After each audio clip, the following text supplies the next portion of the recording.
How was your flight back to America, Eric? Do you Uh, notice anything different about me?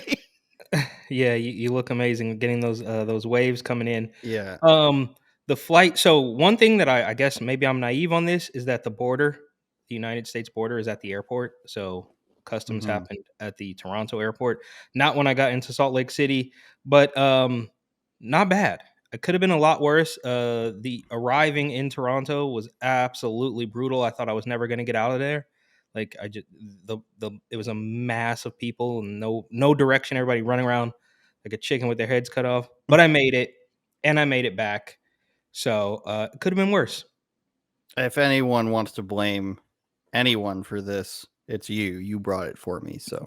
You demanded that. That was like payment. That was your reparations. Oh, I see how it is. Yeah, and a home for $1. Let's watch this Israel Adesanya clip. I guess I didn't know what he was doing at the time. Well, I'll explain after. Here we go. I remember, so the first time he knocked me out in Brazil, his son came into the ring and then started to just lie dead next to me. And I'm like, you fucking little asshole. I'll whoop your ass if your dad don't do it for you. But then, I looked for his kid and I pointed at him and I saw him and I was like, hey, hey, hey. Just to remind him.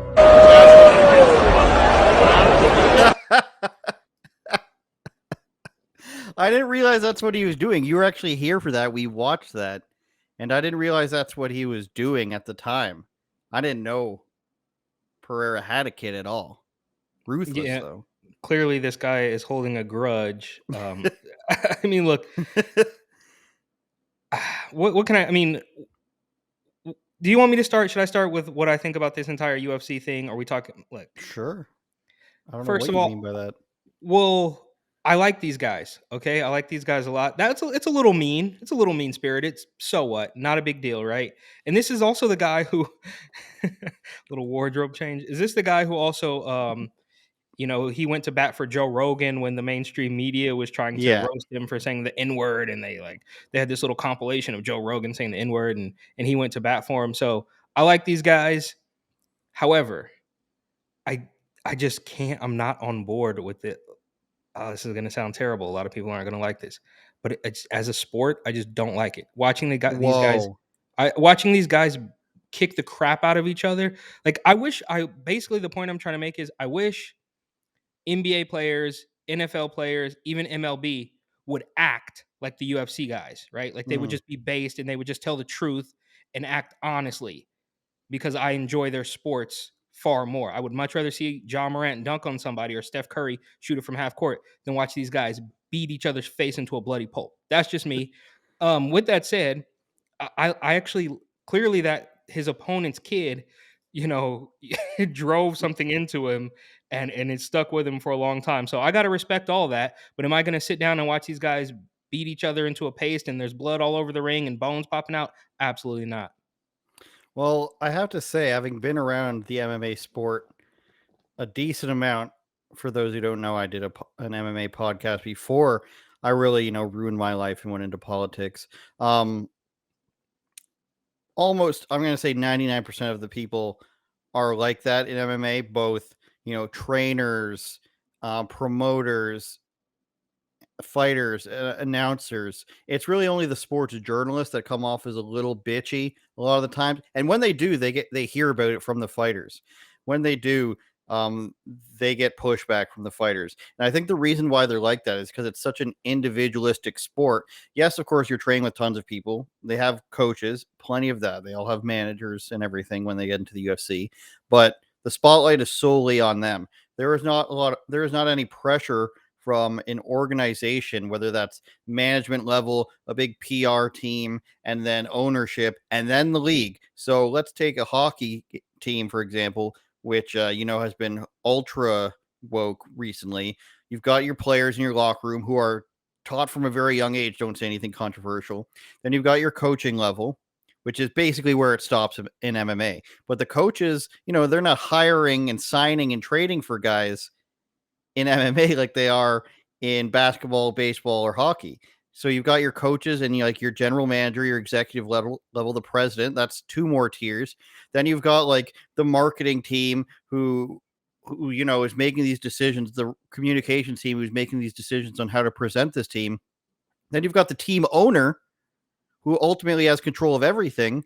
And then you've got the league, which is a conglomerate of the owners and the head of that and their own marketing team and everything. So you've got so many levels of people you have to please in those sports, whereas in MMA, you really only have yourself and your promoter. So if Dana White doesn't have a problem with it, or the president of Bellator doesn't have a problem with it, or wherever you fight, if they don't have a problem with what you're saying or doing, nothing bad's going to happen to you as long as you perform. Now, the only thing I can think of that the UFC ever stopped people from doing, they stopped them from carrying out flags.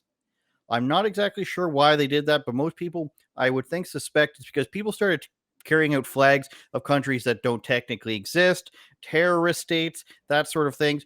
On whichever, I'm not making a judgment call on whether like this faraway country I've barely ever heard of is actually a terrorist state. I don't know for a lot of the cases.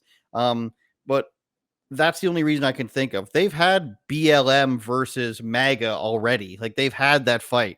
They've done this stuff already, and it's allowed to happen. So I see what you're saying, but does this mean, I would ask you, Eric, do you like fighting in hockey, for example? I know you don't really watch it, but No, I'm not. I mean, look, hockey's completely different. Where they're playing hockey and then it gets a little testy. It's a completely different scenario than these guys. Literally, I mean, you're just waiting for somebody to die, bro.